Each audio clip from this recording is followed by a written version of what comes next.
Hello fellow crafters, welcome back to my channel. I am Sandy if you're new, and I invite you to subscribe. We have a lot of fun here. Today's video, I am going to show you all how to make this really cool stencil.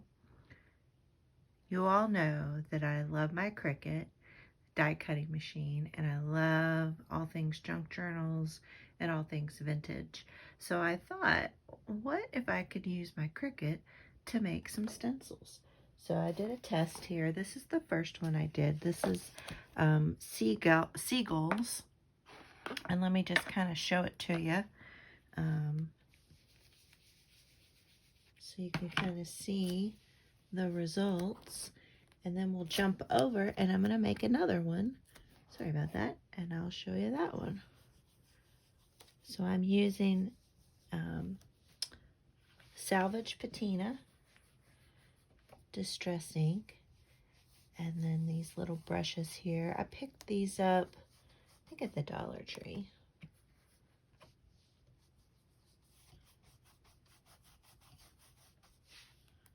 So I'll just do a few of them there to show you. And then look at that, blam! I mean, that is so cool. And you can go as dark as light or as light as you want. So let's jump over into Cricut Design Space and I'll show you the next stencil that I'm going to make and how to do it.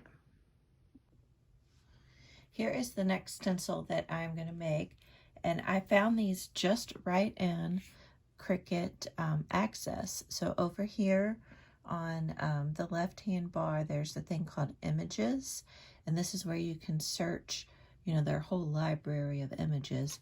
And I just typed in stencil, and then 190 results came up. And I think they're adding new stencils all the time, because there's a few in here that I don't remember seeing before.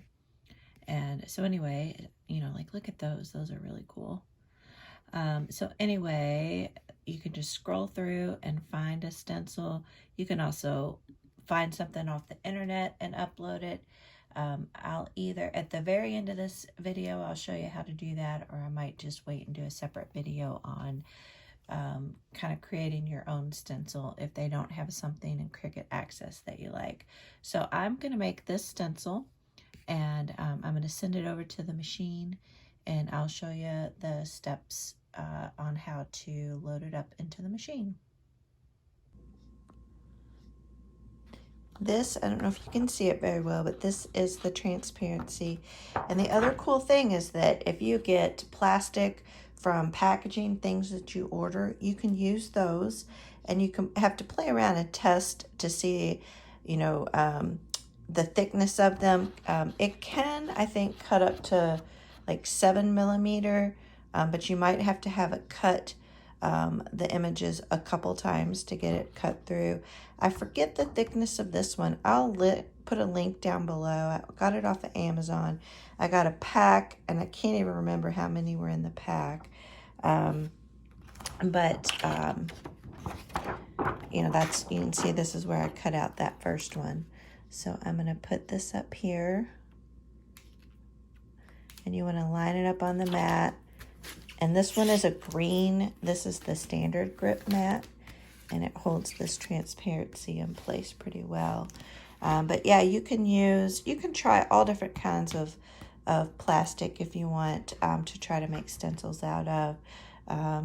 I think this one works pretty well, and it's sturdy enough where I'll be able to reuse it over and over again. So here it is on the mat, and I'm just going to click continue.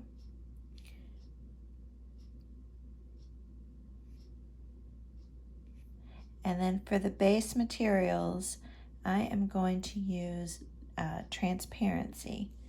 I tested that out, and that seemed to work well. And then I'm going to do more pressure. And then I did have to cut this twice, but it worked out great. So for anyone who's not familiar with a Cricut, you load it underneath these two little white guidelines here and hit this flashing button. And then it loads it in and it does some different checks. It checks to see how long the mat is. This is a Cricut Maker 3, so it has that feature. And then it checks the blade, and then you just hit the flashing arrow button, and then it'll check the blade.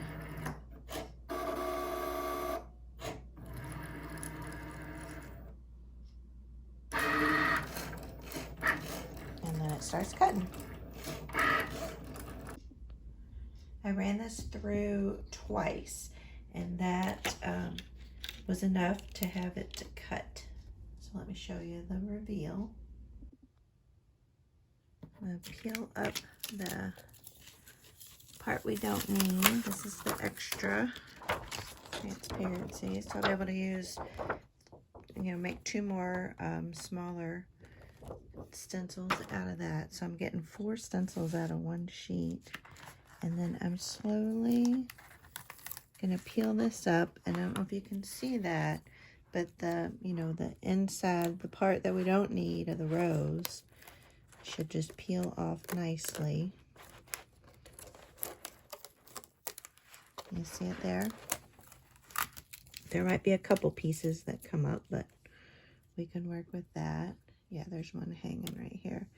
And then for the seagulls, I actually saved the negative pieces because I thought that could come in handy. But look how easily, but I'll probably just throw these away. I really don't need those. So let me set that out of the way and put this down here. Look at that. It's just beautiful. So I feel, this would just be really neat to use in the background of any sort of journal page. I want to find a pink color. Let me try sponge sugar. And let me clean my brush off a little bit. There's not much on there. Okay, let's give this a try. And then, with a stencil, if you don't know, you just want to kind of work very gently from the solid piece into your cut design and just kind of go in a little circular motion. Now, if you're using paint, so say you're wanting to put this on a piece of wood, that would be a really pretty wood decor. I'm going to have to try that. You'll want to use a stencil brush and you just pounce straight up and down to get the paint, because that'll keep the paint from bleeding underneath the stencil. And you can also use like an adhesive sticky spray to spray the back of the stencil and then put it down on the wood, and that'll also kind of help keep the stencil secure. Sorry about that, y'all. My camera stopped on me. So I just went ahead and kind of went through all of these with my spun sugar. And look at that. That's just gorgeous. Look at that. Wow. I love it. This would look so good for my Kentucky, when I journal about Derby week and going to the racetrack. Oh my gosh, that's really pretty. Just any background page, that would be really pretty. So that is just showing you very quickly, if you have a Cricut, you can make stencils with these. And if you don't have a Cricut, if you're wanting a stencil, let me know. I can make some and put them up in my Etsy shop. So, just let me know there. And I think I am just going to do a separate video on how to kind of make your own design stencil and cut that out on your Cricut. So that'll just be a separate video. I know I'd mentioned that earlier. But I want to kind of keep this one short. But this is so cool. So I'm going to use the seagull one in my Under the Sea or By the Sea journal. And then this one, I already have, you know, a couple good purposes for Kentucky Derby, but then for any sort of flower journal, nature journal, I think that'll be really cool. So anyway, I'm really excited. I love how these turned out. Let me know what you all think down below. And thank you all so much for watching. And I will see you all on the next video. Bye for now. Love ya.